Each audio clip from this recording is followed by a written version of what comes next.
is a great opportunity for you to grow your fan base and also show the world that you're, maturing, and you can still be yourself, but at the same time also show that you're also growing up as well. I mean, exactly. I was once told if a 40-year-old guy is still living like he's 25, man, he lost 15 years of his life. So of course I'm not living like I was living when I was 19 and 20 and just now getting on the big stage. I changed a lot, and it definitely helps in my workouts, and it's going to help in my performances. Right. I know the incident with the other Molina after you beat him here. It was kind of a heat of the moment kind of a thing. What did you learn from that moment that, now when they come in with a microphone in the ring, then you'll feel like you're being ambushed? Honestly, that wasn't a bad moment. All publicity is good publicity. It wasn't a publicity stunt, I just stated a fact. Right, it came from your heart, right, at the moment. I didn't know. I don't see what's wrong with me saying, I beat a Mexican. Yeah. I did beat a Mexican. Yeah, I did. No, I know, but maybe the way it was interpreted, it came out. By the way, it's okay. Did the WBC? Did you guys ever square things? Ah, man,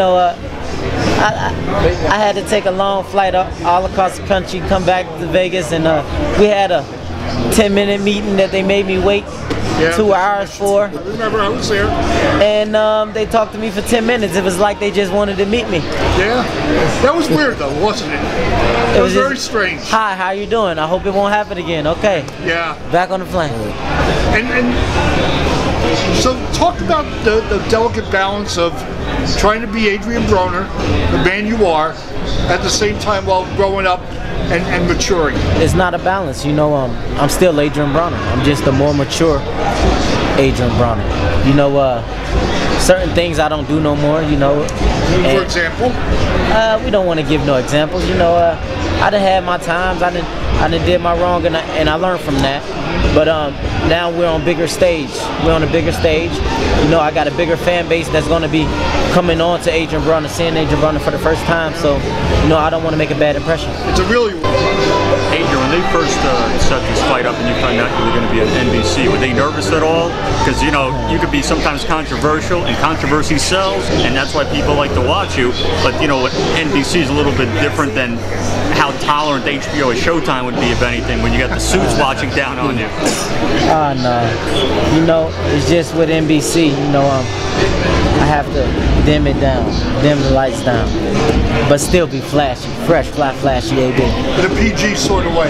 Exactly. Because I know when they had the initial press conference in New York, the whole time I'm watching it, I'm thinking, like, man, I wonder if Adrien's going to let loose in front of all these big wigs that are down there with the suits watching.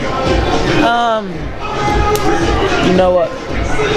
You have to play how the game is being played. Yeah. And the position I'm in, I understand it. I can't be the wild AB.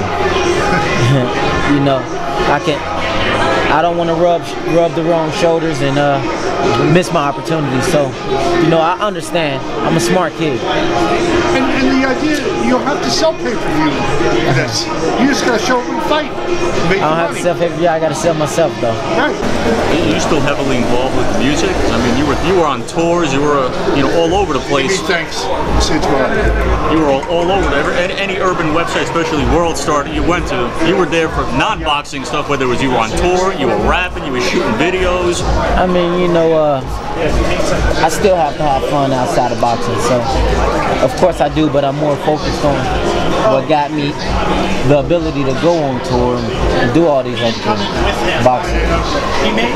Have any of the guys, because you're friends with a lot of guys that are up there in the business, have any of them tried to motivate you to get more involved, maybe do more records, and maybe do your own album? Of course, but right now for me, boxing is what I need to focus on, and that's what I've been focused on. In the lead up to this fight, were there certain things that you cut out or sheltered yourself from, as opposed to other, prior camps? Just because this is going to be probably the biggest stage eyeball-wise that you're going to be on. Shut everything out. Boxing. And I know the last time we spoke, you told me that you learned a big lesson after the McDonough fight with the people that hang around, guys that smile to your face, said I'll be there for you for whenever, and then all of a sudden the phone stopped ringing? It's the same way. We kept it that way. You mentioned obviously you mature as a person. How do you feel you mature as a person from the AB that we saw in the beginning of HBO, winning his first title, to the AB that's sitting here now that's won titles and gone through all the different fights? How do you feel you've changed as a person, and how do you feel that's reflected in your fighting? I just look at things different, and I'm not as focused on the other things that's irrelevant. You know, I'm focused on boxing and being a legend, and it's going to show when I perform on Saturday night. Is there a certain point where you feel like you made that change, or was it just a progression of naturally just getting older and learning from the different experiences? Or was there a point where you just said, hey, I really gotta change a little bit to really get over that? Just certain situations that I was in, where I put myself in, honestly.